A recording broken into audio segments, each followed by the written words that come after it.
నగరంలో రాత్రి వేళ హైరైజ్ భవనాలపై ప్రకాశించే లైట్లు, రోడ్లపై వెళ్తున్న కార్లు, ఆకాశంలో వెలుగుతున్న చందమామ.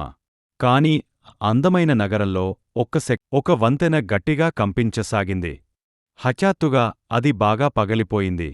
అక్కడ ఒక చిన్న పిల్లవాడు రీత్విక్ భయంతో అంచున నిలబడి ఉన్నాడు. అతని కాళ్ళు వణికిపోతున్నాయి. క్రింద బలంగా ప్రవహిస్తున్న నీటిని చూసి ఏం చేయాలో అర్థం కాలేదు. ప్రవహిస్తున్న నీరు అతనిని మింగబోతుందనుకుంటూ భయంతో కళ్ళు మూసుకున్నాడు. అప్పుడు రీత్విక్ ఎవరైనా కాపాడండి అని అరవటం మొదలుపెట్టాడు. కాని ఒక్క క్షణం వంతెన ఇంకాస్త కూలిపోయింది. అతని కాళ్ళు జారిపోయాయి.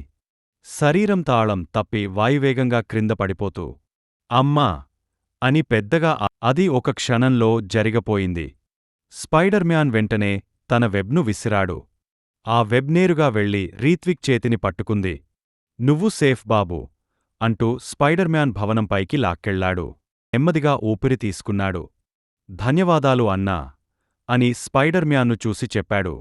స్పైడర్ మ్యాన్ మెత్తగా నవ్వి నువ్వు ధైర్యంగా ఉండు, ఏదైనా జరిగితే నేను ఉన్నాను అని చెప్పాడు. తర్వాత అతను మరో వెబ్తో ఆకాశంలోకి ఎగిరిపోయాడు.